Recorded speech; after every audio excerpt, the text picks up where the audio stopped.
임신한 몸으로 이런 찬밥이나 먹고 사는 게요? 남편 놈은 뭐하고?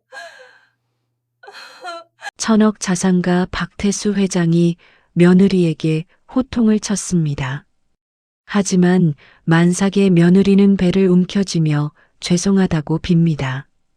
사실 그녀는 며칠째 물배를 채우며 굶고 있었기 때문이죠. 대한민국 최고 부자가 거지 분장을 하고 아들 집을 찾아간 날, 그는 왜 펑펑 울며 이 찬밥을 꾸역꾸역 삼켜야 했을까요? 그리고 밥그릇 밑에 숨겨진 쪽지 한 장이 어떻게 태산그룹의 운명을 뒤바꿨을까요?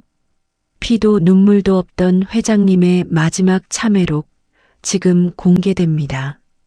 오늘의 사연 시작합니다. 태산건설 박태수 회장이 의사의 눈을 뚫어지게 쳐다보며 앉아 있습니다. 의사는 차마 입을 떼지 못하고 차트만 만지작거리고 있네요. 정막이 흐르는 특실 안에는 시계 초침 소리만 유난히 크게 들립니다. 박태수 회장이 답답하다는 듯 넥타이를 거칠게 풀며 입을 엽니다. 그래서 얼마나 남았다는 거야. 돌려 말하지 말고 똑바로 말해.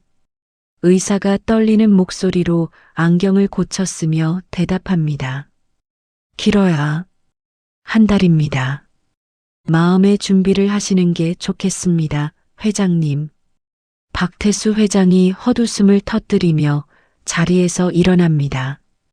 평생을 앞만 보고 달려와 천억이라는 거머쥐였는데 고작 한 달이라니 기가 찰 노릇이죠. 병실 밖에서 대기하던 김 비서가 황급히 들어와 박태수 회장을 부축합니다. 회장님 괜찮으십니까? 입원 수속을 밟을까요? 박태수 회장이 김 비서의 손을 뿌리치며 소리칩니다. 입원은 무슨 얼어 죽을 입원이야.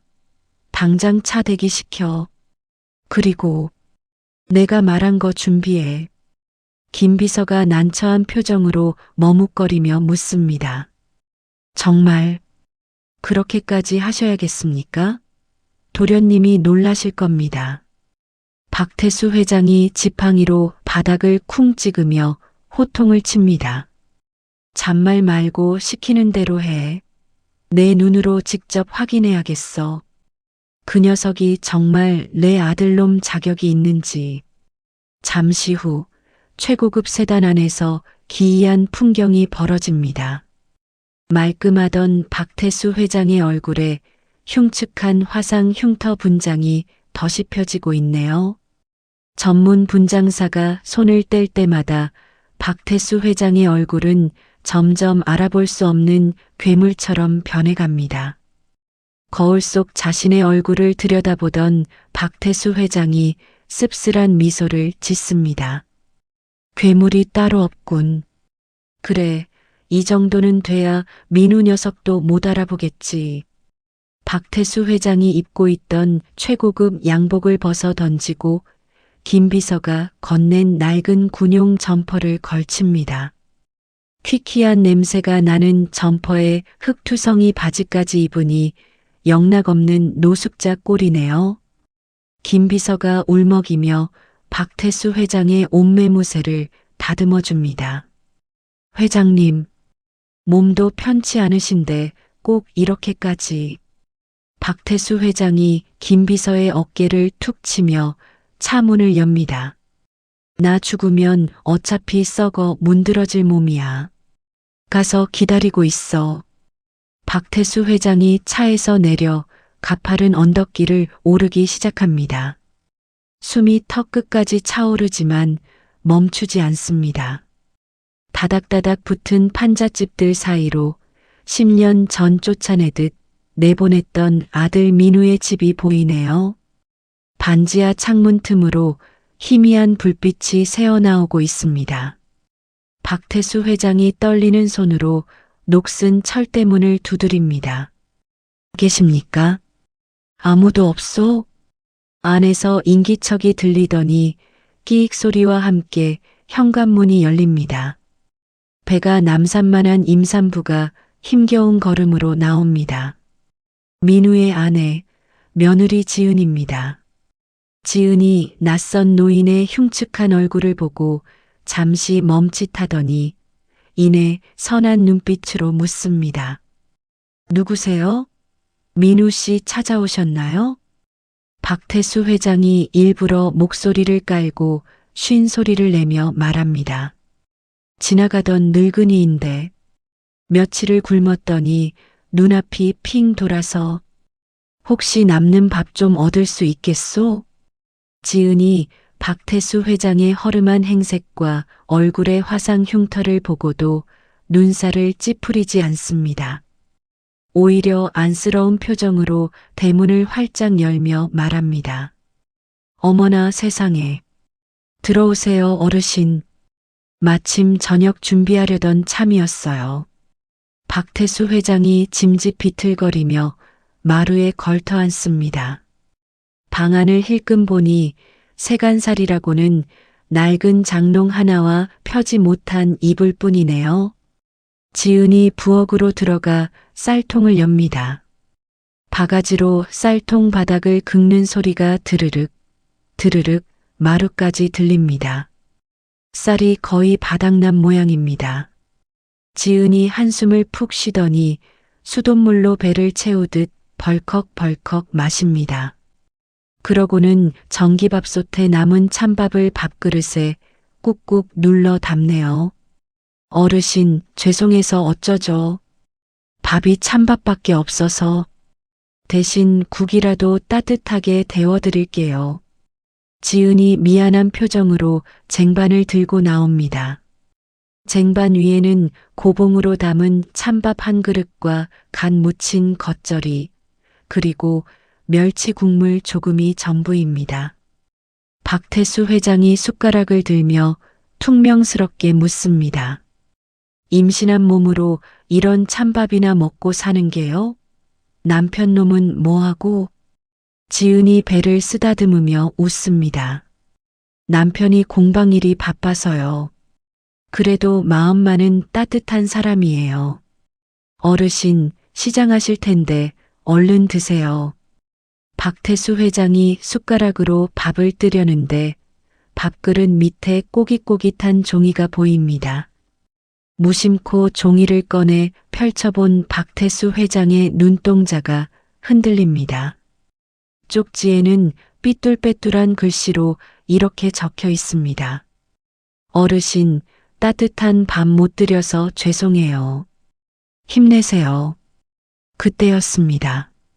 부엌 쪽에서 꼬르륵 하는 큰 소리가 들려옵니다.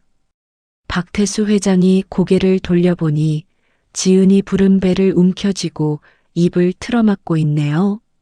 자신이 먹어야 할 마지막 끼니를 낯선 노숙자에게 내어주고 본인은 물로 배를 채우고 있었던 겁니다. 박태수 회장의 목구멍으로 뜨거운 것이 치밀어 오릅니다. 평생 산의 진미를 먹어도 느끼지 못했던 감정입니다. 박태수 회장이 찬밥을 입안 가득 밀어 넣으며 오열을 삼킵니다. 어르신, 왜 그러세요? 어디 편찮으세요? 지은이 놀라서 다가오자 박태수 회장이 손사래를 치며 말합니다. 아니요. 밥이 너무 맛있어서 그렇소. 내 평생 이렇게 맛있는 밥은 처음이라. 박태수 회장의 눈에서 굵은 눈물방울이 뚝뚝 떨어져 밥그릇 위로 떨어집니다. 죽은 아내가 차려주던 따뜻한 밥상, 그 그리운 온기가 이 차가운 밥 한 덩이에 고스란히 담겨 있습니다. 지은이 안절부절 못하며 휴지를 건네주네요. 천천히 드세요. 체하시겠어요. 박태수 회장이 코를 훌쩍이며 겉절이를 맨손으로 집어먹습니다. 매콤하고 짭짤한 맛이 입안을 감돕니다. 천억을 가진 회장이지만 지금 이 순간만큼은 이 초라한 밥상을 받는 거지가 세상에서 제일 부유한 사람처럼 느껴집니다. 박태수 회장이 속으로 다짐하듯 중얼거립니다. 고맙소. 정말 고맙소, 아가. 지은은 그 말이 무슨 뜻인지도 모른 채 그저 밥을 허겁지겁 먹는 노인을 따뜻한 눈으로 바라볼 뿐입니다. 그때 대문 밖에서 터벅터벅 발소리가 들려옵니다. 지은이 반색하며 현관 쪽을 바라봅니다. 어머, 민우 씨 왔나 보다. 박태수 회장이 숟가락을 멈추고 긴장한 듯 문 쪽을 노려봅니다. 10년 만에 만나는 아들입니다. 과연 저 녀석이 흉측하게 변한 애비를 알아볼 수 있을까요? 현관문이 열리고 술 냄새를 풍기며 한 남자가 비틀거리며 들어섭니다. 박민우입니다. 현관문이 쾅 하고 닫히자 좁은 반지하 방의 공기가 순식간에 술 냄새로 진동합니다. 박민우가 비틀거리며 신발을 벗으려다 중심을 잃고 휘청거리네요. 지은이 황급히 달려가 남편의 팔을 부축합니다. 여보, 괜찮아? 오늘도 술 마셨어? 민우가 개슴츠레한 눈으로 지은을 보며 희죽 웃습니다. 그의 얼굴은 붉게 달아올랐고 셔츠 단추는 두억에 풀려 엉망입니다. 한때 재벌가 도련님이었던 귀티는 온데간데 없고 삶에 찌든 가장의 모습만 남았네요. 한잔했어. 거래처 사장님이 주시는데 거절할 수가 있어야지. 민우가 고개를 돌리다 마루 구석에 웅크리고 앉은 박태수 회장을 발견합니다. 어두운 조명 아래 흉측한 화상 흉터와 더부룩한 수염으로 얼굴을 가린 노인을 보고 민우가 눈을 찡그립니다. 누구셔? 이 늦은 시간에 손님이 왔나? 박태수 회장이 흠칫 놀라며 고개를 더 깊이 숙입니다. 심장이 쿵쿵 뛰기 시작합니다. 10년 만에 마주한 아들입니다. 혹시라도 목소리를 들으면 알아챌까봐 입을 꾹 다물고 숨소리조차 죽입니다. 지은이 민우의 등을 토닥이며 나직하게 설명합니다. 지나가던 어르신인데 너무 배고파 하셔서 밥 좀 챙겨드렸어. 갈 곳도 없으신 것 같아서 오늘만 재워드리려고. 민우가 비틀거리는 걸음으로 박태수 회장 앞으로 다가옵니다. 술 냄새가 박태수 회장의 코끝을 찌릅니다. 박태수 회장은 들키지 않으려 본능적으로 몸을 웅크립니다. 그런데 민우가 털썩 주저앉더니 박태수 회장의 앙상한 손을 덥석 잡습니다. 아이고, 어르신, 식사는 입에 맞으셨어요? 우리 지은이가 손맛이 좀 좋죠? 박태수 회장의 눈동자가 흔들립니다. 자신을 혐오스럽게 볼 줄 알았는데 민우의 눈에는 안쓰러움과 취기가 뒤섞인 온기만 가득하네요. 전혀 알아보지 못한 눈치입니다. 박태수 회장이 쉰 목소리를 쥐어짜내며 짧게 대답합니다. 네, 아주 맛있게 먹었습니다. 민우가 박태수 회장의 손등을 쓰다듬으며 해실해실 웃습니다. 다행이네요. 날도 추운데 밖에서 주무시면 입 돌아가요. 방이 좁아서 죄송하지만 오늘은 여기서 따뜻하게 주무시고 가세요. 민우가 지은을 돌아보며 소리칩니다. 여보, 이불 남는 거 있지? 어르신 춥지 않게 좀 깔아드려. 알았어. 얼른 씻고 들어가서 자. 지은이 민우를 방으로 밀어넣습니다. 방문이 닫히는 순간 박태수 회장은 그제야 참았던 숨을 몰아쉽니다. 아들이 자신을 못 알아봤다는 안도감과 동시에 밀려오는 씁쓸함이 가슴을 짓누릅니다. 저 녀석은 10년 전 내가 내쫓을 때도 저렇게 바보같이 웃으며 나갔었죠. 잠시 후 얇은 방문 너머로 두 사람의 대화 소리가 새어나옵니다. 방음이 전혀 되지 않는 낡은 집이라 숨소리까지 들릴 지경입니다. 여보, 이거 뭐야? 또 독촉장 왔어? 지은의 목소리가 떨립니다. 방 안에서 부스럭거리는 종이 소리가 들리네요. 박태수 회장이 방문 틈으로 귀를 기울입니다. 아, 그거 숨기려고 했는데 봤네. 미안해. 민우의 목소리가 급격히 풀이 죽어 있습니다. 지은이 한숨을 푹 쉬며 말합니다. 공방 월세가 벌써 3달이나 밀렸어? 주인 아저씨가 이번 달까지 안 주면 방 빼라며. 우리 이제 곧 아기도 나오는데 어떡해? 걱정하지 마. 내가 어떻게든 해볼게. 이번에 만든 식탁 반응 좋았잖아.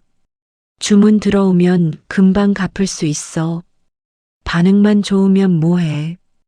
돈이 안 들어오잖아. 저번에도 대기업 하청 준다더니 샘플만 가져가고 연락 두절됐잖아. 지은의 목소리가 높아지더니 이내 흐느끼는 소리로 바뀝니다. 박태수 회장이 방문 틈으로 안을 들여다봅니다. 지은이 빨간 압류 딱지가 붙은 고지서를 들고 울고 있고 민우가 머리를 감싸쥐고 고개를 숙이고 있네요. 민우의 양말 뒤꿈치가 해져서 구멍이 숭숭 뚫려 있습니다. 그 옆에 벗어둔 구두는 굽이 다 닳아 비스듬하게 깎여 있군요. 미안해. 지은아, 내가 못나서 그래. 재벌집 아들이라고 큰 소리 뻥뻥 치고 나왔는데 결국 너 고생만 시키고 나 진짜 나쁜 놈이다. 민우가 주먹으로 자신의 허벅지를 내리칩니다. 지은이 놀라서 민우의 손을 잡습니다. 하지 마. 그런 소리 하지 마. 당신이 왜 나쁜 놈이야. 우리 열심히 살고 있잖아. 내가 미안해. 임신해서 예민해서 그래. 당신 힘든 거 뻔히 아는데. 두 사람이 서로를 끌어안고 웁니다. 가난하지만 서로를 위하는 마음이 절절하게 느껴집니다. 박태수 회장은 방문 틈에서 눈을 떼지 못합니다. 자신이 1,000억이라는 돈탑을 쌓아 올리는 동안 하나뿐인 아들은 저 차가운 바닥에서 빚 독촉에 시달리고 있었던 겁니다. 박태수 회장이 자신의 가슴을 쿵 치며 입술을 깨뭅니다. 못난 놈. 차라리 아버지한테 도와달라고 빌지. 왜 저렇게 미련하게 버티고 있어. 하지만 박태수 회장은 알고 있습니다. 민우가 저렇게 된 건 10년 전 자신이 했던 모진 말 때문이라는 것을요. 내 돈 한 푼도 못 줄 테니 나가서 굶어 죽든 말든 알아서 해. 라고 소리쳤던 자신의 목소리가 환청처럼 들려옵니다. 시간이 얼마나 흘렀을까요? 방 안의 울음소리가 잦아들고 두 사람의 고른 숨소리가 들려옵니다. 박태수 회장이 조심스럽게 자리에서 일어납니다. 관절이 삐그덕거리는 소리가 났지만 다행히 두 사람은 깨지 않습니다. 박태수 회장이 부엌으로 향합니다. 개수대에는 자신이 먹었던 빈 밥그릇과 숟가락이 덩그러니 놓여 있네요. 박태수 회장이 차가운 물을 틀고 설거지를 시작합니다. 평생 손에 물 한 방울 안 묻히고 살았던 회장님이 쭈그려 앉아 수세미질을 합니다. 그릇이 달그락거리지 않게 조심 또 조심하면서요. 설거지를 마친 박태수 회장이 물기를 닦고 그릇을 찬장에 넣습니다. 그리고 주머니에서 꼬깃꼬깃한 5만 원짜리 지폐 2장을 꺼냅니다. 지갑에 현금이 이것밖에 없는 게 한탄스럽습니다. 박태수 회장은 지폐를 밥상 위에 올려두고 그 위에 지은이 썼던 쪽지를 눌러둡니다. 밥값이라기엔 너무 적고 용돈이라기엔 너무 초라한 돈입니다. 하지만 지금 당장 해줄 수 있는 게 이것뿐이라는 사실이 박태수 회장의 마음을 후벼 팝니다. 미안하다. 민우야, 지은아. 박태수 회장이 나지막이 속삭이고 현관문을 엽니다. 새벽 공기가 차갑게 뺨을 스칩니다. 신발장에는 흙투성이인 자신의 낡은 운동화 옆에 민우의 달아빠진 구두와 지은의 낡은 단화가 나란히 놓여 있습니다. 박태수 회장은 한참 동안 그 신발들을 내려다보다가 집을 나섭니다. 골목길 끝 어둠 속에 검은색 세단이 비상등을 켜고 대기하고 있습니다. 차 문이 열리고 김 비서가 졸린 눈을 비비며 튀어나옵니다. 회장님, 괜찮으십니까? 밤새 걱정했습니다. 박태수 회장이 아무 말 없이 뒷좌석에 몸을 씻습니다. 김 비서가 백미러로 박태수 회장의 눈치를 살핍니다. 분장 때문에 표정은 보이지 않지만 붉게 충혈된 눈이 그가 밤새 울었다는 걸 말해주고 있네요. 박태수 회장이 가발을 벗어 던지며 낮고 무거운 목소리로 지시합니다. 김 비서. 네, 회장님. 내 아들놈. 민우 녀석 빚이 얼마나 되는지 싹 다 조사해. 단돈 10원 하나까지 빠짐없이. 김 비서가 깜짝 놀라며 대답합니다. 네. 알겠습니다. 그리고 공방 월세 밀린 거 건물주 알아내서 당장 처리해. 내 이름 말고 익명으로 처리해. 알겠어? 네, 명심하겠습니다. 바로 알아보겠습니다. 차가 부드럽게 출발합니다. 박태수 회장은 차창 밖으로 멀어지는 달동네를 하염없이 바라봅니다. 저 작고 초라한 불빛 속에 자신의 전부가 있습니다. 이제 남은 시간은 한 달. 박태수 회장의 눈빛이 매섭게 변합니다. 기다려라. 내 방식대로 너희를 다시 일으켜 세워줄 테니. 차가 어둠을 가르고 도심을 향해 질주합니다. 태산건설 회장 박태수의 진짜 마지막 사업이 이제 막 시작되려 합니다. 뒷좌석에 널브러진 흉터 분장 도구들이 새벽빛을 받아 기묘하게 번들거립니다. 며칠 뒤 서울 외곽의 허름한 창고형 건물에서 톱질 소리가 경쾌하게 울려 퍼집니다. 박민우가 운영하는 민우네 나무 공방입니다. 공방 안은 톱밥 먼지가 자욱하고 니스 칠 냄새가 코를 찌릅니다. 민우가 이마에 흐르는 땀을 팔뚝으로 훔쳐내며 대패질에 열중하고 있네요. 며칠 밤을 새워 만든 6인용 원목 식탁이 거의 완성되어 갑니다.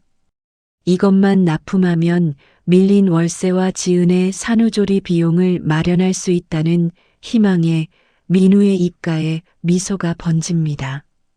조금만 더 다듬으면 된다. 그때였습니다. 공방의 낡은 철문이 쾅 하고 열리더니 검은 양복을 입은 사내들이 들이닥칩니다. 덩치가 산만한 사내들이 구둣발로 성큼성큼 들어와 공방을 휘젓고 다닙니다. 민우가 놀라 대패를 내려놓으며 앞을 막아섭니다. 누구십니까? 여긴 사유지입니다. 당장 나가주세요.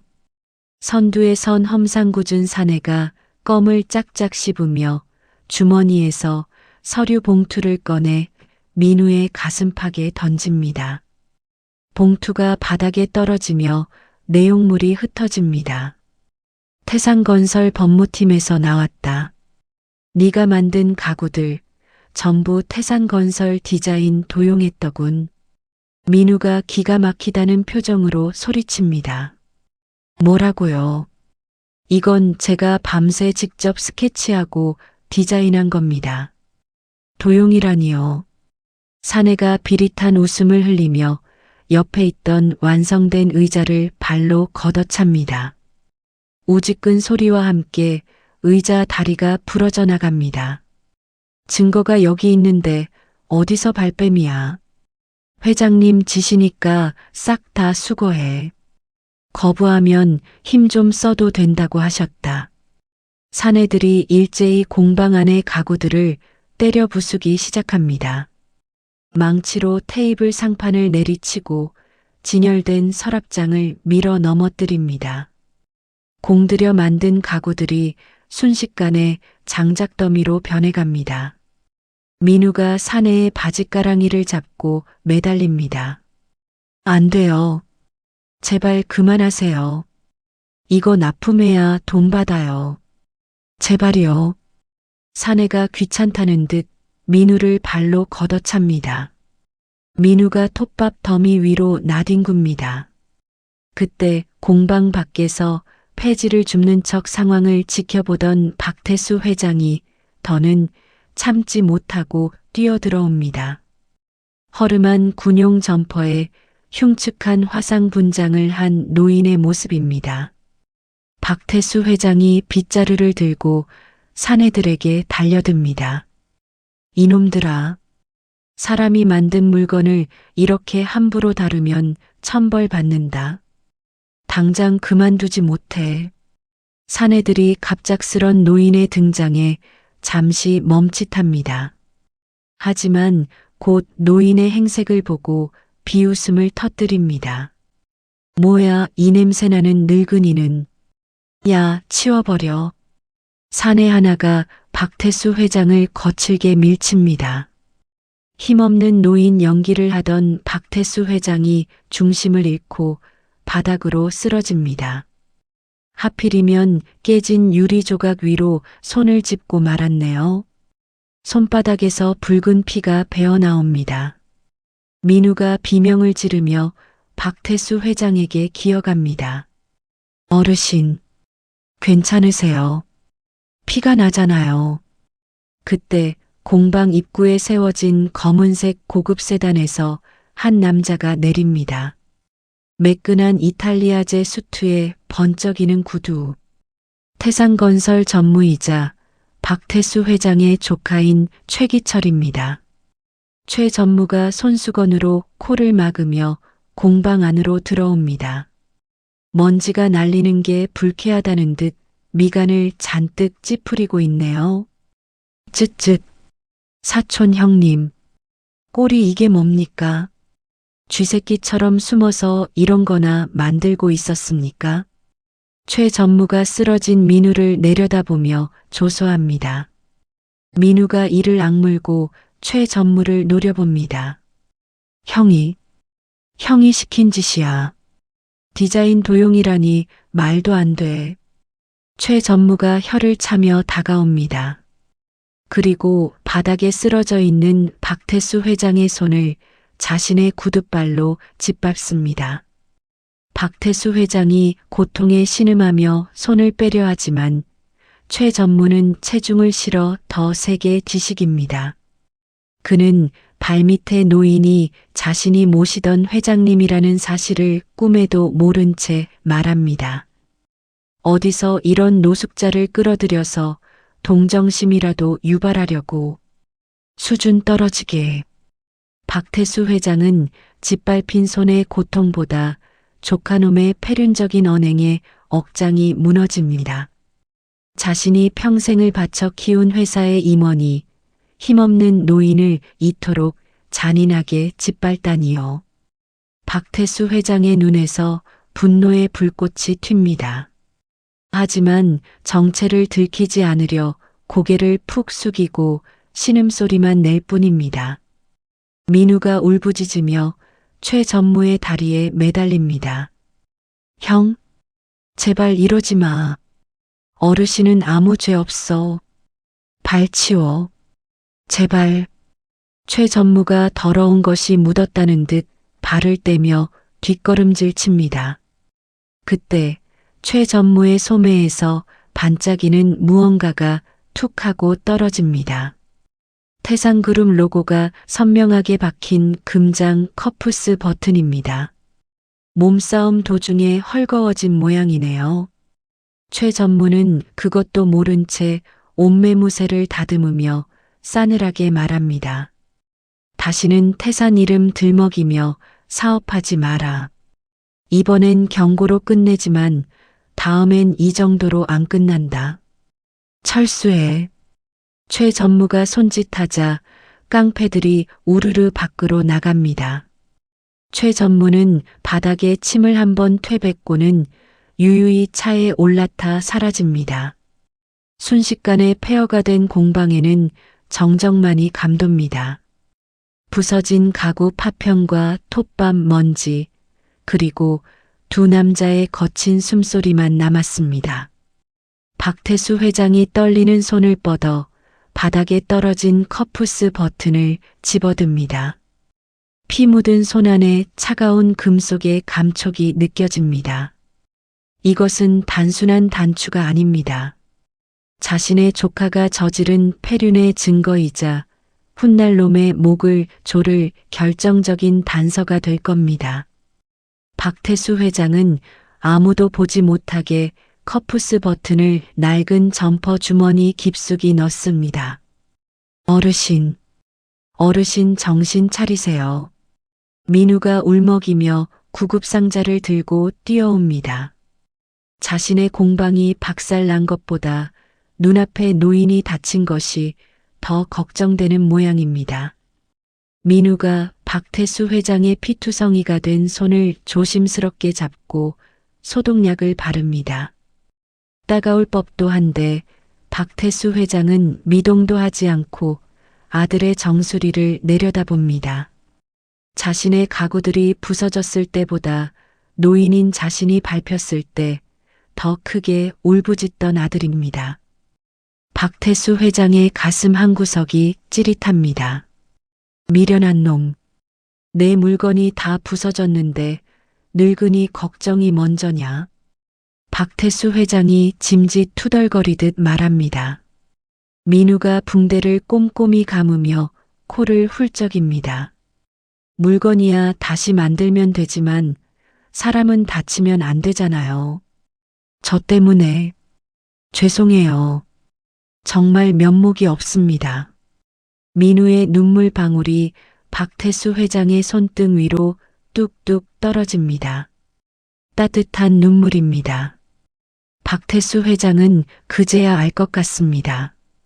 10년 전 자신이 쫓아냈던 이 아들이 사실은 자신보다 훨씬 더 큰 그릇을 가진 사람일지도 모른다는 것을요. 돈으로 성을 쌓은 자신과 사람으로 마음을 쌓은 아들. 박태수 회장이 붕대가 감긴 손으로 민우의 어깨를 투박하게 툭 칩니다. 됐다. 밥이나 먹으러 가자. 배고프다. 민우가 멍하니 박태수 회장을 올려다봅니다. 공방이 망했는데 밥 타령이라니 황당할 법도 합니다. 하지만 박태수 회장의 눈빛은 흔들림 없이 단단합니다. 마치 이까진 일로 무너지지 말라고 말하는 듯합니다. 박태수 회장이 주섬주섬 자리에서 일어납니다. 안 일어나고 뭐하냐? 내 처가 해주는 겉절이가 먹고 싶대도. 민우가 눈물을 쓱 닦고 피식 웃음을 터뜨립니다. 절망적인 상황에서도 뻔뻔하게 밥을 찾는 이 노인이 밉지 않습니다. 오히려 묘하게 의지가 됩니다. 네, 가시죠. 지은이가 좋아할 거예요. 두 남자가 엉망이 된 공방을 뒤로하고 나란히 걷습니다. 석양빛이 그들의 등 뒤로 길게 그림자를 들이웁니다. 박태수 회장의 주머니 속 피 묻은 커프스 버튼이 달그락거립니다. 이제 반격의 서막이 올랐습니다. 그리고 엉망이 된 공방 앞에 누군가 그들을 지켜보고 있는 검은 그림자가 하나 더 있네요. 바로 박태수 회장의 지시를 받은 엔젤 투자자의 대리인 김 변호사입니다. 챕터 4 낡은 의자와 천사의 조건. 난장판이 된 공방 한가운데 민우가 망연자실하게 앉아 있습니다. 부서진 가구 파편들이 마치 그의 꿈조각처럼 바닥에 널브러져 있네요. 민우가 한숨을 푹 내쉬며 머리를 감싸줍니다. 이걸 다 치우고 다시 시작하기엔 빚독촉이 너무나 거셉니다. 그때 공방 입구에 정갈한 양복 차림의 중년 남성이 들어섭니다. 태산건설 박태수 회장의 최측근 김 변호사입니다. 하지만 민우는 그가 아버지의 비서라는 사실을 전혀 모릅니다. 김 변호사가 손수건으로 코를 막는 신용을 하며 주위를 둘러봅니다.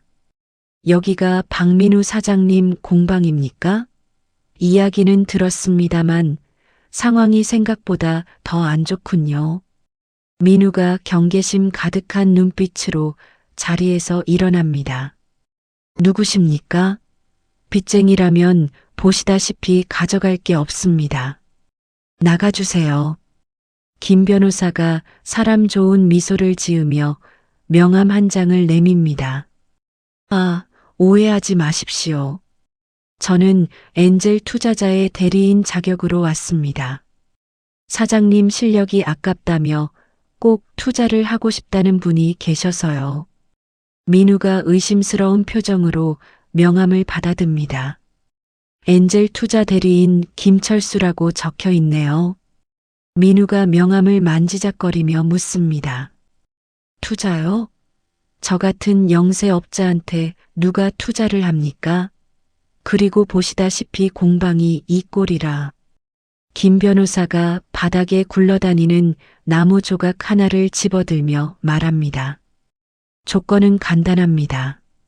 사장님의 모든 채무를 변제해드리고 공방 리모델링 비용까지 지원하겠습니다.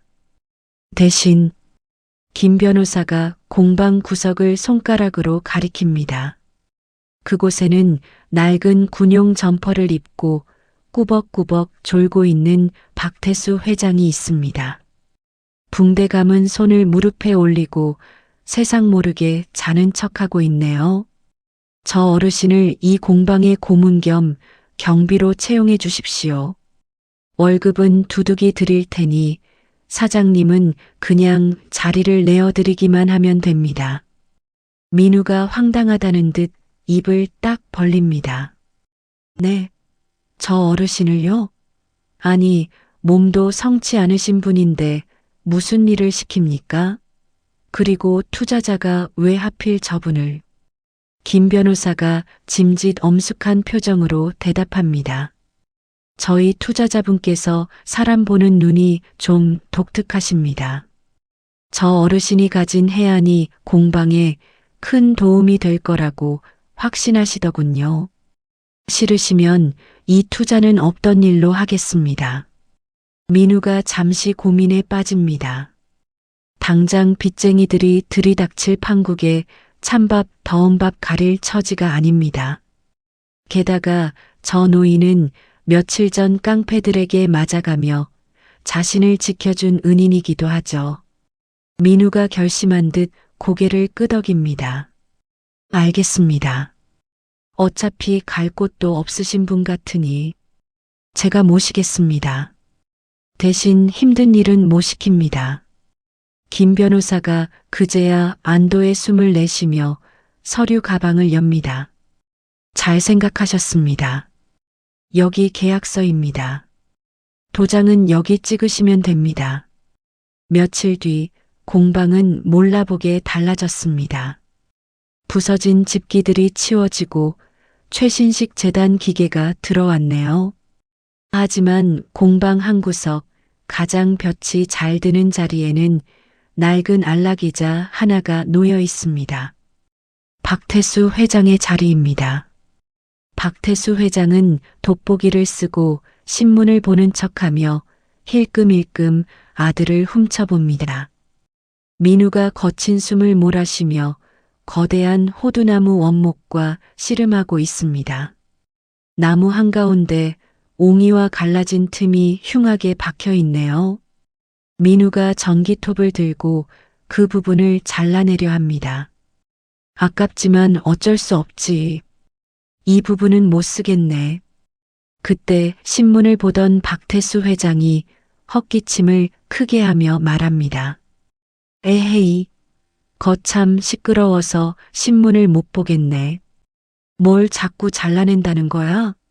민우가 전기톱을 끄고 난처한 표정으로 돌아봅니다. 아, 죄송해요, 어르신. 나무가 썩은 건 아닌데 여기 흉터가 너무 커서요. 상품 가치가 없어서 잘라내려고요. 박태수 회장이 지팡이를 짚고 다가와 나무를 툭툭 칩니다. 흉측한 화상 분장을 한 얼굴이 나무에 갈라진 틈을 유심히 들여다봅니다. 이게 왜 흉터야? 이게 다 세월이고 문이지. 자네는 매끈하고 번지르르한 것만 좋은 줄 아나? 민우가 머리를 극적이며 대답합니다. 그래도 손님들은 깨끗한 걸 좋아하잖아요. 이런 흠집 있으면 반품 들어와요. 박태수 회장이 혀를 차며 호통을 칩니다. 쯧쯧. 요즘 강남 부자들은 말이여 공장에서 찍어낸 매끈한 거 싫어해. 사연 있어 보이고 좀 거칠어도 세상에 하나뿐인 걸 찾는다고. 그 틈을 레진인가 뭔가로 채우고 옹이는 그대로 살려봐. 그게 진짜 명품이야. 민우가 박태수 회장의 말을 듣고 멍하니 나무를 바라봅니다. 생각해보니 자신이 만든 가구들은 늘 완벽하려고만 했습니다. 마치 아버지에게 인정받기 위해 발버둥 치던 자신의 모습처럼요. 민우가 홀린 듯 전기톱을 내려놓고 사포를 집어듭니다. 사연 있는 가구. 틈을 메꾼다. 민우가 밤새 작업에 몰두합니다. 박태수 회장은 의자에 기대 앉아 그런 아들의 뒷모습을 흐뭇하게 바라봅니다. 가끔 기침이 터져 나올 때마다 입을 틀어막고 참아냅니다.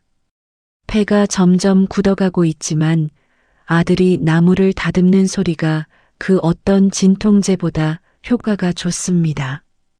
다음 날 아침 공방 한가운데 새로운 테이블이 놓여 있습니다. 갈라진 틈을 투명한 에폭시로 채워 넣어 마치 강물이 흐르는 듯한 무늬가 생겼습니다. 옹이는 깎아내지 않고 자연스럽게 살려내어 고풍스러운 멋을 더했네요. 민우가 떨리는 손으로 사진을 찍어 SNS에 올립니다. 제목은 아버지의 등. 거칠고 상처투성이지만 묵묵히 자리를 지키는 나무의 느낌을 살린 이름입니다. 띠링. 올리자마자 알림 소리가 울립니다. 띠링, 띠링, 띠링. 순식간에 알림 폭탄이 터집니다. 유명 인테리어 블로거가 좋아요를 누르더니 공유가 급속도로 퍼져나갑니다. 댓글창이 뜨겁게 달아오릅니다. 이거 어디서 파나요? 너무 감동적이에요. 갈라진 틈이 예술이네요. 가격 문의드려요. 우리 집 거실에 딱이에요. 주문 제작되나요? 민우가 믿기지 않는다는 표정으로 휴대폰과 테이블을 번갈아 봅니다. 주문 전화가 빗발치기 시작합니다. 전화를 받는 민우의 목소리가 흥분으로 떨립니다. 네, 가능합니다. 제작 기간은 2주 정도 걸리고요. 감사합니다. 전화를 끄는 민우가 벅찬 표정으로 박태수 회장을 돌아봅니다. 박태수 회장은 아무 일도 없었다는 듯 의자에 앉아 꾸벅꾸벅 조는 척하고 있습니다. 민우가 다가가 박태수 회장의 어깨를 조심스럽게 흔듭니다. 어르신, 일어나 보세요. 대박 났어요. 어르신 말씀대로 했더니 주문이 폭주해요. 박태수 회장이 부스스 눈을 뜨며 귀찮다는 듯 대답합니다. 뭐가 그렇게 소란스러워. 잠 좀 자게 두지. 민우가 박태수 회장의 두 손을 덥석 잡습니다. 거칠고 붕대 감긴 손입니다. 정말 감사합니다. 어르신 아니었으면 저 나무 그냥 버릴 뻔했어요. 진짜 감사합니다. 민우의 눈시울이 붉어집니다. 박태수 회장은 민우의 손을 슬쩍 뿌리치며 퉁명스럽게 말합니다. 고마우면 밥이나 사. 배고파 죽겠네. 고기 반찬으로. 민우가 눈물을 닦으며 활짝 웃습니다. 네, 당연하죠. 최고급 한우로 모실게요. 지은이도 부르고요. 민우가 신이 나서 지은에게 전화를 걸러 밖으로 뛰어나갑니다. 혼자 남은 박태수 회장이 그제야 참았던 미소를 짓습니다. 입가에 묻은 침을 닦으며 혼잣말을 중얼거립니다. 녀석, 이제야 좀 웃네. 그깟 나무 토막 하나가 뭐라고. 하지만 박태수 회장의 가슴 한구석이 묵직해집니다. 아들의 성공을 지켜보는 기쁨과 함께 자신에게 남은 시간이 얼마 없다는 사실이 뼈저리게 다가오기 때문입니다. 박태수 회장이 주머니에서 피 묻은 손수건을 꺼내 입을 막습니다. 콜록거리는 기침 소리가 공방의 텅 빈 공간을 채웁니다. 한편 밖에서 통화하던 민우가 문득 고개를 갸웃거립니다. 아까 어르신이 했던 말투, 그리고 나무를 보던 눈빛, 어디선가 많이 본 듯한 느낌입니다. 10년 전 자신이 가구를 만들겠다고 했을 때 아버지가 했던 말이 떠오릅니다. 나무는 거짓말 안 한다. 사람이 문제지. 민우가 공방 안을 들여다봅니다. 햇살 아래 앉아있는 노인의 뒷모습이 기억 속 아버지의 넓었던 등과 묘하게 겹쳐 보입니다. 설마, 아니겠지. 아버지는 이런 데 오실 분이 아니니까. 민우가 고개를 세차게 흔들며 의구심을 떨쳐냅니다. 하지만 운명의 수레바퀴는 이미 돌이킬 수 없는 곳을 향해 굴러가고 있습니다. 성공의 기쁨 뒤에 더 큰 폭풍이 기다리고 있다는 것을 민우는 아직 모릅니다. 호텔 연회장이 화려한 조명으로 번쩍입니다. 민우네 나무 공방이 아닌 더 트리 더 트리라는 브랜드 런칭 행사가 열리고 있습니다.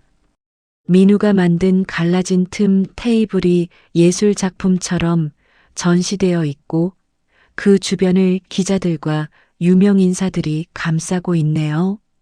민우는 턱시도를 입고 긴장한 표정으로 넥타이를 만지작거립니다. 옆에는 만삭의 지은이 드레스를 입고 민우의 손을 꼭 잡아주고 있습니다. 지은의 눈빛이 할 수 있어라고 말하는 것 같습니다. 오늘 주인공은 당신이야. 떨지 마. 민우가 심호흡을 하며 고개를 끄덕입니다. 그때 연회장 입구 쪽이 소란스러워집니다. 검은 양복을 입은 사내들을 대동한 최기철 전무가 거만한 표정으로 들어옵니다. 최 전무는 마이크를 든 기자들 앞에서 헛기침을 하며 큰 소리로 외칩니다. 잠깐, 이 행사는 사기입니다. 여러분 속지 마십시오. 장내가 순식간에 술렁입니다. 카메라 플래시가 일제히 최 전무를 향해 터집니다. 민우가 당황하여 무대 아래로 내려오려 하자 최 전무가 삿대질을 하며 소리칩니다. 저자가 만든 가구들 전부 우리 태산건설 하청업체 디자인을 베낀 짝퉁입니다. 게다가 투자금도 출처 불분명한 검은 돈으로 세탁한 겁니다. 기자들이 웅성거리며 민우에게 질문을 쏟아냅니다. 민우가 억울함에 얼굴이 붉어져 소리칩니다. 아닙니다. 형? 아니, 전무님. 왜 이러십니까? 제가 디자인한 거 아시잖아요. 최 전무가 비웃으며 서류 뭉치를 흔듭니다. 증거가 여기 있어. 감히 어디서 거짓말을 해? 뻔뻔한 놈. 너의 아버지가 그렇게 가르치더냐? 최 전무가 민우의 멱살을 잡으려 합니다. 지은이 비명을 지르며 주저앉습니다. 민우가 지은을 보호하려 몸을 날리는 순간 무대 뒤편에 커다란 스크린이 지직거리더니 영상 하나가 재생됩니다. 어두운 공방 안 최 전무가 노숙자를 발로 밟으며 폭언을 퍼붓는 CCTV 영상입니다. 어디서 이런 노숙자를 끌어들여서 수준 떨어지게. 최 전무의 목소리가 스피커를 통해 연회장에 울려 퍼집니다. 사람들이 경악하며 스크린을 쳐다봅니다. 최 전무의 얼굴이 사색이 되어 굳어집니다. 이게 뭐야? 당장 끄란 말이야. 최 전무가 소리치며 스크린 쪽으로 달려가려는데 무대 뒤편에서 한 남자가 걸어 나옵니다. 말끔한 수트를 차려입은 박태수 회장입니다. 화상 분장을 지운 그의 얼굴은 창백하지만 눈빛만은 형형하게 살아있습니다. 김 비서가 옆에서 부축하고 있네요. 민우가 믿을 수 없다는 듯 눈을 비빕니다. 아버지. 박태수 회장이 마이크를 잡고 떨리는 목소리로 말합니다. 제 아들을 건드리지 마십시오. 그리고 제 직원도 건드리지 마십시오. 박태수 회장이 주머니에서 무언가를 꺼내 높이 듭니다. 조명을 받아 반짝이는 금장 커프스 버튼입니다. 스크린 속 영상에서 최 전무의 소매 끝에 달려있던 바로 그것입니다. 이건 제 조카 최기철이 제 손을 밟으며 흘리고 간 양심입니다. 태상그룹의 이름으로 오늘부로 최기철 전무를 모든 직위에서 해임합니다. 장내가 찬물을 끼얹은 듯 조용해집니다. 최 전무가 털썩 주저앉으며 중얼거립니다. 회장님, 살아계셨습니까? 분명 병원에. 박태수 회장이 민우와 지은에게 다가갑니다. 민우는 멍하니 아버지를 바라보다가 불현듯 공방의 그 노인을 떠올립니다. 거칠었던 손, 툭툭 던지던 말투, 나무를 보던 눈빛, 모든 것이 퍼즐처럼 맞춰집니다. 민우의 눈에서 눈물이 주르륵 흐릅니다. 아버지, 그 노인이 아버지셨어요? 박태수 회장이 민우의 손을 잡습니다. 여전히 붕대가 감겨 있는 투박한 손입니다. 박태수 회장이 민우를 끌어안으며 속삭입니다. 그래, 못난 애비다. 미안하다, 민우야. 정말 미안하다. 지은이 감격에 겨워 입을 틀어막고 웁니다. 기자들이 이 감동적인 장면을 놓치지 않고 셔터를 눌러댑니다. 박태수 회장이 지은을 돌아보며 따뜻하게 웃어줍니다. 아가, 네가 차려준 그 찬밥, 내 평생 최고의 밥상이었다. 고맙다. 정말 고맙다. 지은이 흐느끼며 고개를 끄덕입니다. 박태수 회장이 민우의 손을 번쩍 들어 올리며 기자들을 향해 외칩니다. 이 사람이 제 아들 박민우입니다. 태상건설의 핏줄이 아니라 실력으로 인정받은 더트리의 대표입니다. 사람들의 환호성과 박수 소리가 터져나옵니다. 최 전무는 경호원들에 의해 질질 끌려나갑니다. 민우는 아버지의 품에서 엉엉 웁니다. 10년의 세월이 눈 녹듯 사라지는 순간입니다. 성공도 명예도 중요하지 않습니다. 지금 민우에게 가장 중요한 건 돌아온 아버지의 따뜻한 체온입니다. 하지만 행복은 너무나 짧았습니다. 환호성이 잦아들 무렵 박태수 회장의 몸이 휘청거립니다. 민우가 놀라서 아버지를 부축합니다. 아버지, 왜 그러세요? 박태수 회장이 가슴을 부여잡고 피를 토합니다. 하얀 와이셔츠가 붉게 물듭니다. 김 비서가 비명을 지르며 달려옵니다. 회장님, 구급차, 빨리 구급차 불러요. 연 회장은 순식간에 아수라장이 됩니다. 민우가 쓰러지는 아버지를 받아 안습니다. 박태수 회장의 눈이 흐릿해집니다. 민우의 얼굴을 어루만지며 힘겹게 입을 뗍니다. 민우야, 울지 마라. 괜찮다. 박태수 회장의 고개가 힘없이 떨궈집니다. 민우가 절규하며 아버지를 흔듭니다. 아버지, 안 돼요. 눈 좀 뜨세요. 아버지. 지은이 배를 감싸 쥐고 충격에 휩싸여 멍하니 서 있습니다. 구급대원들이 달려와 심폐소생술을 시작합니다. 화려했던 런칭 행사는 비극의 현장으로 변해버렸습니다. 멀리서 끌려가던 최 전무가 이 광경을 보고 비릿한 미소를 짓습니다. 아직 끝난 게 아니라는 듯한 섬뜩한 미소입니다. 구급차 사이렌 소리가 요란하게 울리며 밤거리를 가릅니다.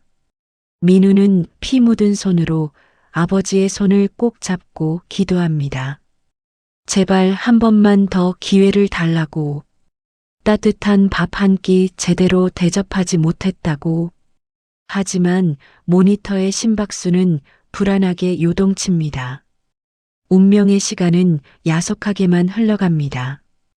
응급실의 붉은 등이 요란하게 돌아가며 차가운 병원 복도를 붉게 물들입니다. 박태수 회장이 산소호흡기에 의지한 채 하얀 시트 위로 실려 들어갑니다. 민우가 피가 묻은 와이셔츠 차림으로 이동 침대를 붙잡고 달립니다. 그의 얼굴은 눈물과 땀으로 범벅이 되어 있습니다. 아버지, 조금만 버티세요. 다 왔어요. 의료진들이 다급하게 소리치며 민우를 막아섭니다. 수술실 문이 굳게 닫히고 수술 중이라는 불이 켜집니다. 민우가 그 자리에 주저앉아 바닥을 주먹으로 내리칩니다. 으악, 안 돼. 이렇게 보낼 순 없어. 지은이 힘겹게 다가와 민우의 어깨를 감싸 안습니다. 그녀의 눈에서도 하염없이 눈물이 흐르고 있네요. 여보, 진정해. 아버님 강하신 분이야. 꼭 일어나실 거야. 민우가 고개를 들어 지은을 바라봅니다. 그의 눈동자가 죄책감으로 심하게 흔들립니다. 나 때문이야. 내가 못 알아봐서. 그 추운 공방에서 찬바람 맞으며 일하게 해서 내가 아버지를 죽인 거야. 아니야. 그런 말 하지 마. 당신 탓 아니야. 그때 김 비서가 창백한 얼굴로 다가옵니다. 그의 손에는 의사의 소견서가 들려 있습니다. 도련님, 마음 단단히 먹으셔야겠습니다. 회장님 폐 상태가 생각보다 훨씬 심각합니다. 오늘 밤을 넘기기가 힘들 수도 있다고 합니다. 민우가 벼락을 맞은 듯 멍하니 김 비서를 쳐다봅니다. 성공의 기쁨을 누리기도 전에 가장 잔인한 이별 통보가 날아들었습니다. 민우가 수술실 문을 바라보며 오열합니다. 따뜻한 밥 한 끼, 제대로 된 효도 한 번 못 해드린 자신이 원망스럽기만 합니다.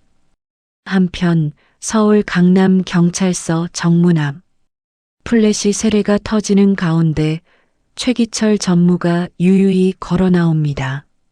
수갑은 이미 풀려 있고 옷매무새도 말끔하게 정돈된 상태네요. 기자들이 벌떼처럼 달려들어 마이크를 들이댑니다. 전무님, 회장님 폭행 혐의 인정하십니까? 태산건설 경영권 분쟁 사실입니까? 최 전무가 비릿한 미소를 지으며 짐짓 억울하다는 표정을 짓습니다. 폭행이라니요. 다 오해입니다. 회장님이 치매기가 있으셔서 제가 부축하려던 걸 사람들이 잘못 본 겁니다. 저는 태산건설을 위해 제 모든 걸 바친 사람입니다.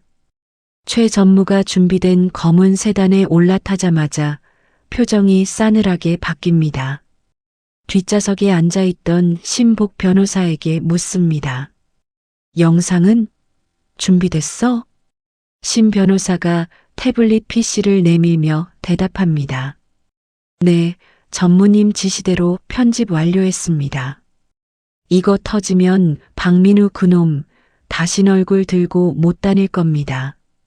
최 전무가 영상을 재생합니다.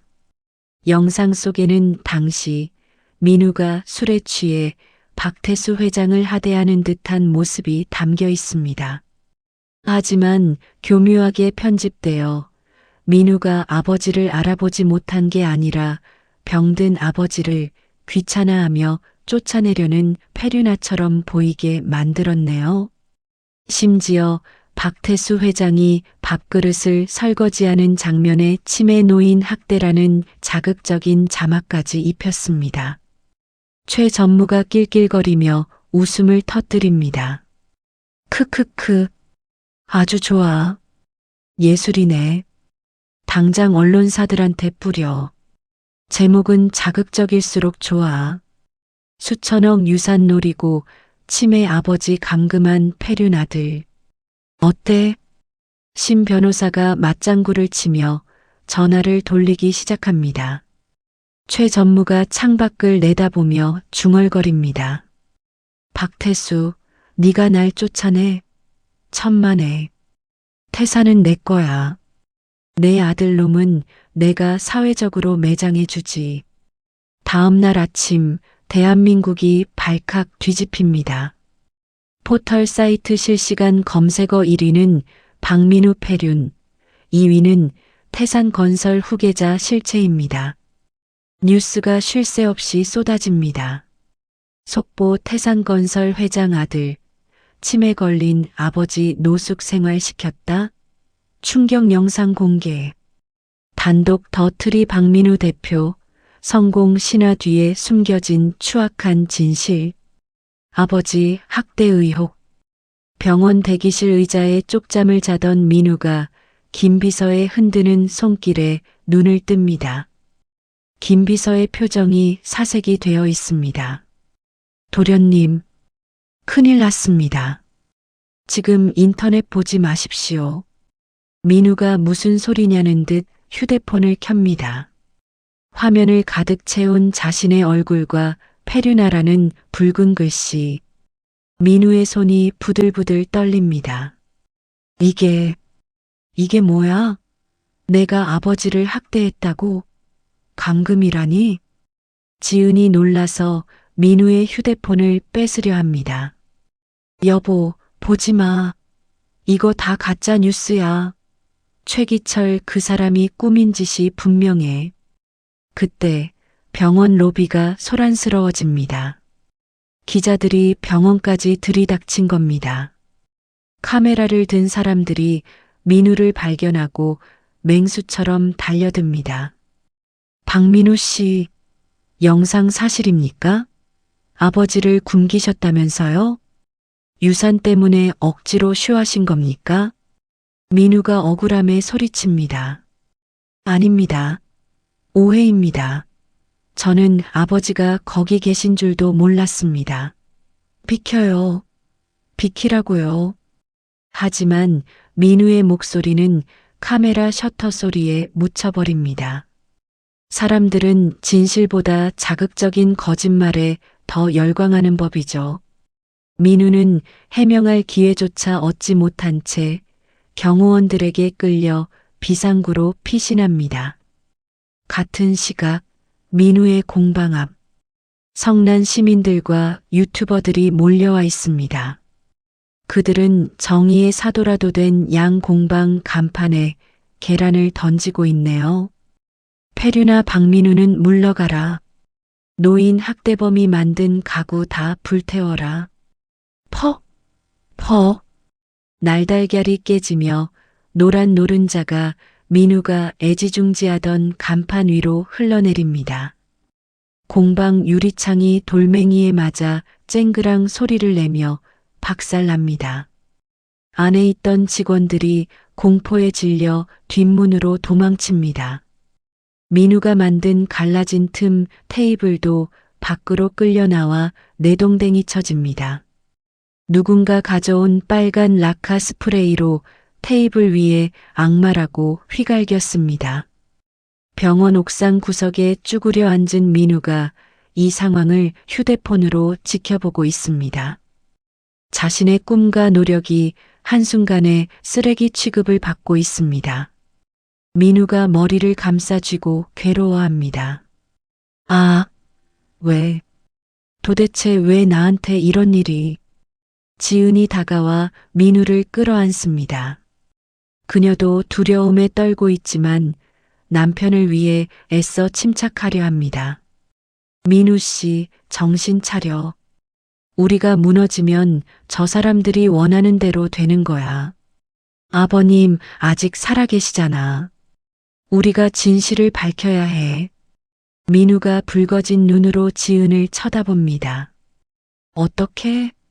사람들은 이미 나를 악마로 보고 있어. 내 말은 아무도 안 믿어준다고. 증거가 있을 거야. 최기철 전무가 조작했다는 증거. 분명히 어딘가에 있을 거야. 지은이 입술을 깨물며 생각에 잠깁니다.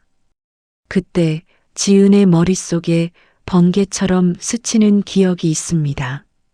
결혼 초 빚쟁이들이 무서워 현관문에 달아두었던 차량용 블랙박스? 오래된 모델이라 화질은 안 좋지만 음성 녹음 기능은 확실했던 그 물건. 어쩌면 아버님이 처음 오셨던 날, 그리고 민우가 술에 취해 들어왔던 날의 진실이 거기에 담겨 있을지도 모릅니다. 지은이 민우의 어깨를 잡고 급하게 말합니다. 여보, 나 집에 좀 다녀올게. 민우가 놀라서 지은을 잡습니다. 안 돼. 지금 집 앞에도 기자들이 깔렸을 거야. 위험해. 아니야. 뒷길로 가면 돼. 나 꼭 확인해야 할 게 있어. 당신은 여기서 아버님 지켜드리고 있어. 지은이 만삭의 몸을 이끌고 옥상 문을 나섭니다. 뒤뚱거리는 그녀의 뒷모습이 위태로워 보입니다. 민우는 불안한 마음으로 지은을 부르려다 입을 다뭅니다. 그녀의 눈빛이 그 어느 때보다 단호했기 때문입니다. 밤이 깊어가고 태산건설의 주가는 하한가를 쳤습니다. 최기철 전무는 고급바에서 양주를 마시며 TV 뉴스를 봅니다. 자신의 시나리오대로 박민우가 국민 역적으로 몰리는 꼴을 보니 술맛이 꿀맛입니다. 최 전무가 잔을 높이 들며 건배를 제의합니다. 태산의 새로운 주인을 위하여. 하지만 그는 모르고 있습니다. 가장 낮은 곳, 달동네 반지하 방에서 작은 반전의 불씨가 타오르고 있다는 것을요. 지은이 어둠을 뚫고 헐떡이며 집에 도착해 신발장을 뒤지고 있습니다. 먼지 쌓인 상자 속에서 낡은 블랙박스 메모리 카드가 툭 하고 떨어집니다. 지은이 거친 숨을 몰아쉬며 현관문을 잠급니다. 밖에서는 기자들이 대문을 두드리는 소리가 쾅, 쾅 하고 집안을 울립니다.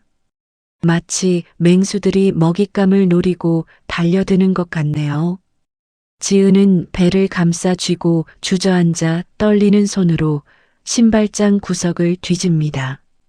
먼지 쌓인 공구함, 다 쓴 건전지, 그리고 잡동사니들 사이로 검은색 기계가 보입니다. 오래전 빚쟁이들이 무서워 설치해 두었던 낡은 차량용 블랙박스입니다. 지은이 먼지를 후 불어내고 메모리 카드를 꺼냅니다. 제발, 제발 있어라. 지은이 민우의 노트북을 엽니다. 부팅되는 시간이 영겁의 시간처럼 느껴집니다. 화면이 켜지자마자 인터넷 창에 온갖 악플과 욕설이 도배되어 있는 게 보이네요. 페류나 박민우 구속하라. 악마 같은 놈. 아버지를 굶겨. 더트리 불매운동. 지은이 입술을 깨물며 메모리 카드를 연결합니다.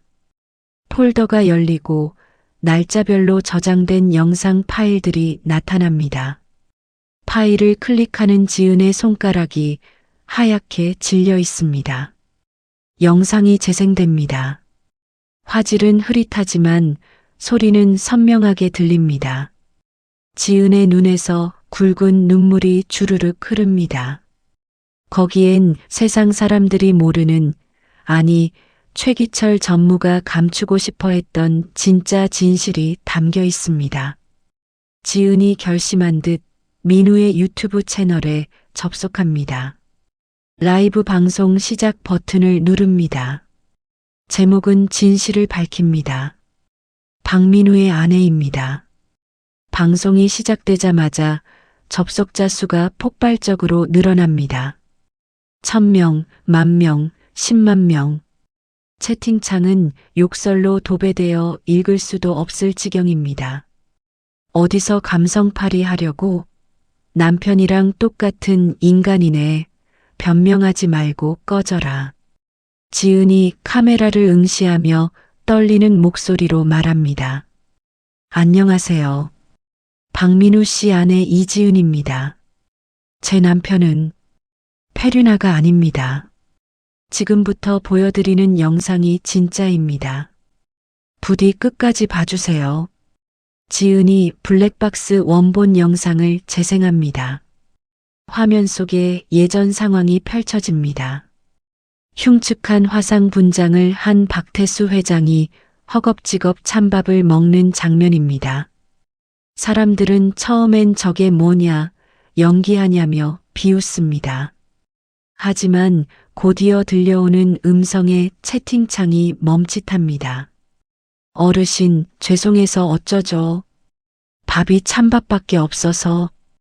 영상 속 지은이 미안해하며 밥상을 차려주고 박태수 회장이 밥그릇 밑에 쪽지를 발견하는 장면이 나옵니다. 그리고 박태수 회장의 흐느끼는 소리가 스피커를 찢을 듯 생생하게 울려 퍼집니다. 밥이 너무 맛있어서 그렇소. 내 평생 이렇게 맛있는 밥은 처음이라. 천억 자산가가 며느리가 준 식은 밥 한 덩이에 오열하며 뱉은 진심입니다. 최기철 전무가 악의적으로 편집했던 그날 밤의 원본입니다. 민우가 술에 취해 박태수 회장의 손을 잡고 웁니다. 어르신, 식사는 하셨어요? 우리 지은이가 손맛이 좋죠? 여기서 주무시고 가세요. 민우가 방으로 들어가고 박태수 회장이 혼자 남겨진 장면. 최 전무의 영상에선 여기서 끝났지만 원본은 계속됩니다. 박태수 회장이 쭈그려 앉아 아들이 먹은 밥그릇을 설거지하는 모습, 그리고 지갑을 탈탈 털어 5만 원짜리 2장을 밥상 위에 올려놓는 모습, 마지막으로 잠든 아들의 방문을 열고 머리를 쓰다듬으며 했던 말이 선명하게 들립니다. 미안하다. 민우야. 못난 애비가 미안해. 영상이 끝났지만 채팅창은 멈춰버렸습니다. 욕설로 가득했던 화면에 정적이 흐릅니다. 그리고 잠시 후 분위기가 180도 뒤집힙니다. 와, 미쳤다. 나 지금 울고 있음. 저게 연기라고? 저 눈물이 가짜라고? 최기철 이 쓰레기.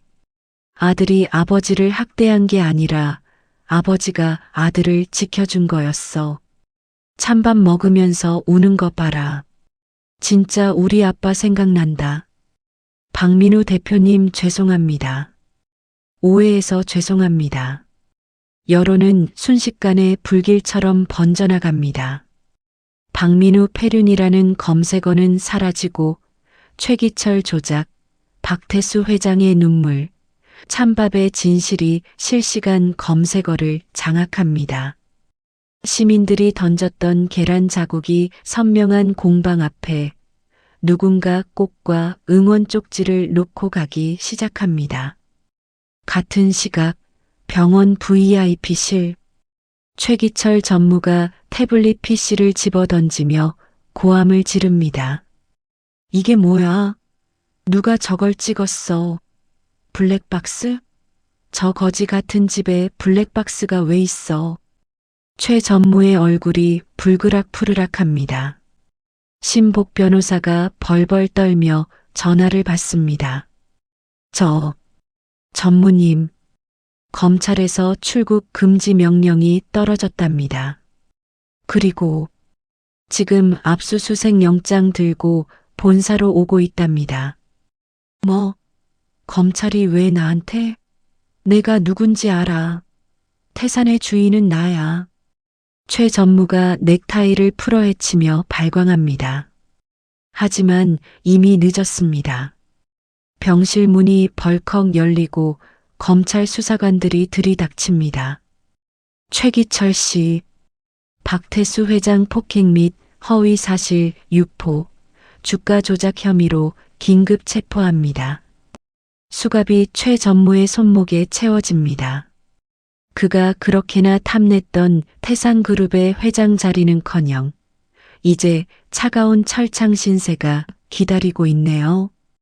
최 전무가 끌려나가며 악을 씁니다. 이거 다 조작이야. 저 영상이 가짜라고. 으악. 최 전무의 비명소리가 병원 복도에 메아리칩니다. 환자들과 보호자들이 나와서 그 추한 꼴을 보며 혀를 찹니다. 권선징악, 사필규정. 세상은 아직 진실의 편이라는 것을 보여주는 순간입니다. 다시 달동네 반지하 방. 지은이 방송을 종료하고 노트북을 덮습니다. 긴장이 풀리며 온몸에 힘이 빠집니다. 뱃속의 아기가 발을 쿵쿵 차네요. 마치 엄마 잘했어요. 라고 말하는 것 같습니다. 지은이 배를 쓰다듬으며 눈물을 닦습니다. 아가야, 맞지? 할아버지가 우리 얼마나 사랑하시는지, 아빠가 얼마나 착한 사람인지. 그때 지은의 휴대폰이 울립니다. 민우입니다. 지은이 떨리는 손으로 전화를 받습니다. 여보, 봤어? 수화기 너머로 민우의 울음 섞인 목소리가 들립니다. 지은아, 고마워. 정말 고마워. 네가 날 살렸어. 그리고 아버지도 이제 편히 가실 수 있을 것 같아. 아버님은 깨어나셨어? 아직 의식은 없으셔. 그런데 의사 선생님이 기적이라고 하시더라. 오늘 밤이 고비였는데 바이탈이 안정적으로 돌아왔대. 내 방송 듣고 계셨나 봐. 지은이 안도의 한숨을 내쉽니다. 창밖을 보니 어느새 새벽이 밝아오고 있습니다. 밤새 내리던 비가 그치고 맑은 햇살이 반지하 창문 틈으로 들어옵니다. 그 햇살이 마치 박태수 회장의 따뜻한 미소처럼 느껴집니다. 지은이 주섬주섬 옷을 챙겨 입습니다. 이제 마지막으로 해야 할 일이 있습니다. 박태수 회장이 먹고 울었던 그 밥상. 따뜻한 밥과 겉절이를 다시 준비해서 병원으로 가야 합니다. 이번엔 찬밥이 아니라 김이 모락모락 나는 진짜 집밥으로요. 기다려주세요, 아버님. 맛있는 밥 해갈게요. 지은이 부엌으로 들어가 쌀을 씻습니다. 쌀 씻는 소리가 경쾌하게 집안에 울려 퍼집니다. 모든 오해와 갈등이 씻겨 내려가는 소리입니다. 이제 이 긴 이야기의 마지막 장, 가장 따뜻한 이별과 새로운 시작이 기다리고 있습니다. 새벽빛이 병실 창문을 넘어와 박태수 회장의 창백한 얼굴을 비춥니다. 심전도 모니터의 규칙적인 기계음만이 정적을 채우고 있네요. 민우가 침대 옆에 엎드려 쪽잠을 자고 있습니다. 그때 박태수 회장의 손가락이 미세하게 꿈틀거립니다. 감겨있던 눈꺼풀이 파르르 떨리더니 천천히 떠집니다. 초점 없는 눈동자가 천장을 응시하다가 이내 옆에 있는 아들의 머리카락을 향합니다. 박태수 회장이 산소 마스크 안에서 입술을 달싹입니다. 우야. 바람 빠지는 듯한 아주 작은 목소리입니다.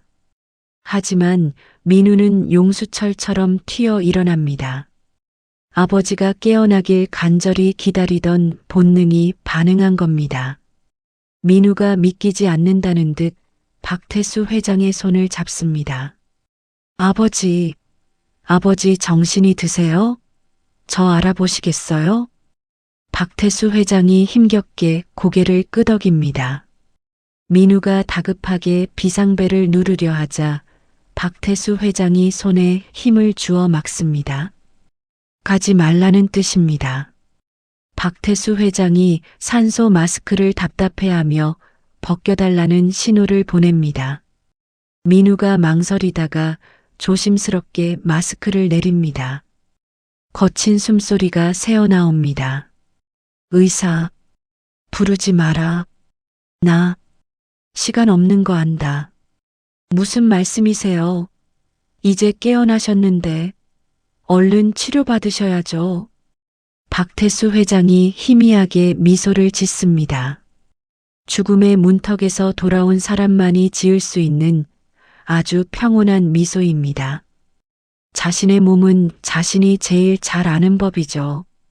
마지막 불꽃이 타오르고 있음을 직감한 겁니다. 민우야, 울지 마라. 사내 녀석이 왜 자꾸 우냐? 민우가 입술을 깨물며 눈물을 참습니다. 박태수 회장이 떨리는 손을 들어 민우의 뺨을 어루만집니다. 10년 전 이 손으로 아들의 뺨을 때려 내쫓았었죠. 그때의 거칠었던 손길이 지금은 세상에서 가장 부드러운 손길이 되어 아들을 위로합니다. 미안하다. 내 욕심 때문에 너랑 며느리 고생시키고 못난 애비 용서해라. 아니에요. 제가 잘못했어요. 제가 더 잘해드렸어야 했는데. 죄송해요, 아버지. 그때 병실 문이 조용히 열립니다. 지은이 보온 도시락 가방을 들고 들어옵니다. 그녀의 눈이 깨어난 시아버지를 보고 휘둥그레집니다. 아버님, 세상에 깨어나셨군요. 박태수 회장이 지은을 보며 눈을 깜빡입니다. 반가움과 미안함이 교차하는 눈빛입니다. 지은이 서둘러 침대 옆 탁자에 도시락을 내려놓습니다. 달그락거리는 소리가 유난히 정겹게 들립니다. 아버님, 시장하시죠? 제가 아버님 드시라고 밥 해왔어요. 병원 밥 말고 집밥 드시고 싶으실 것 같아서요. 박태수 회장의 눈가가 촉촉해집니다. 거짓골로 찾아갔을 때 찬밥을 내어주던 그 며느리입니다. 그때는 식은 밥이었지만 지금은 김이 모락모락 나는 따뜻한 밥입니다. 박태수 회장이 힘을 내어 상체를 일으키려 합니다. 민우가 얼른 등 뒤에 베개를 받쳐 앉혀드립니다. 지은이 도시락 뚜껑을 엽니다. 하얀 쌀밥에서 구수한 냄새가 피어오르고 빨갛게 묻힌 겉절이가 먹음직스럽게 담겨 있습니다. 화려한 병원 특식보다 훨씬 값져 보이는 밥상입니다. 제가 먹여드릴게요. 지은이 숟가락에 밥을 뜨고 겉절이 한 조각을 올립니다. 박태수 회장이 입을 벌립니다. 따뜻한 온기가 입안 가득 퍼집니다. 씹을 힘도 없어 밥알을 혀로 녹여 넘깁니다. 목구멍으로 넘어가는 그 느낌이 마치 얼어붙었던 지난 10년의 세월을 녹여내리는 것 같습니다. 박태수 회장이 천천히 씹으며 감탄합니다. 맛있다. 정말 맛있다. 천천히 드세요, 아버님. 많이 해왔어요. 박태수 회장이 두 번째 숟가락을 받아 먹고는 민우와 지은의 손을 포개어 잡습니다. 이제 정말 갈 시간이 다가오고 있습니다. 박태수 회장의 호흡이 점점 얕아집니다. 그가 마지막 힘을 짜내어 유언을 남깁니다. 민우야, 회사는 전문 경영인한테 맡겨라. 너는 나무 만질 때가 제일 행복해 보이더라. 민우가 흐느끼며 고개를 끄덕입니다. 네, 아버지 말씀대로 할게요. 걱정하지 마세요. 그리고 아가, 내 뱃속에 있는 아이, 이름은 태산이라고 지어주렴. 크고 넓은 사람이 되라고. 네, 아버님, 꼭 그렇게 할게요. 태산이 태어나면 할아버지 이야기 많이 해줄게요. 박태수 회장이 만족스러운 듯 눈을 감습니다. 그의 머릿속에 지난 날들이 주마등처럼 스쳐 지나갑니다. 돈만 쫓아 달리던 젊은 날, 아내를 먼저 보내고 외로웠던 날들, 그리고 거지분장을 하고 아들 집에서 느꼈던 그 따뜻했던 온기. 그 모든 기억 중에서 지금 이 순간이 가장 행복합니다. 사랑하는 아들과 며느리 곁에서 가장 맛있는 밥을 먹고 떠나는 길이니까요. 고맙다. 내 가족이 되어줘서 고맙다. 심전도 모니터의 기계음이 길게 이어집니다.